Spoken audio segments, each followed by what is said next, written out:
ரிஷபராசி என்பர்களுக்கு திருமணம் சம்பந்தமான தடை தாமதம் போன்ற விஷயங்கள், அது சம்பந்தமான குழப்பங்கள், இதற்கெல்லாம் இந்த வாரத்தில் தீர்வானது தெரிய வரும். உங்களுடைய ராசிக்கு 7ஆம் இடத்துல புதன் இருந்து அந்த புதனை குரு பகவான் பார்த்து கொண்டு இருக்கின்றார்.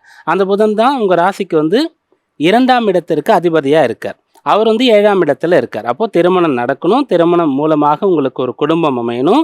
அந்த குடும்பம் சொல்றது குழந்தைகளையும் சேர்த்து, இதுக்கான இந்த ஸ்தானங்களுக்கான கிரகங்களுடைய தொடர்பு இருக்கிறது.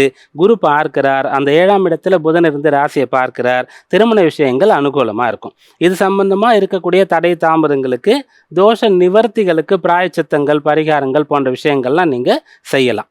அதே போல் திருமணம் ஆனவர்கள் கருத்து வேறுபாடு, ஏதோ ஒரு பிரச்சனை காரணமாக பிரியக்கூடிய நிலையில் இருந்தாலும் கூட இந்த காலகட்டத்தில் சமரசம் போன்ற விஷயங்கள் பேசுவது, விட்டு கொடுத்து போவது போன்றதெல்லாம் உங்களுக்கு பலன் தரும். குடும்ப ஒற்றுமை அதிகரிக்கும்.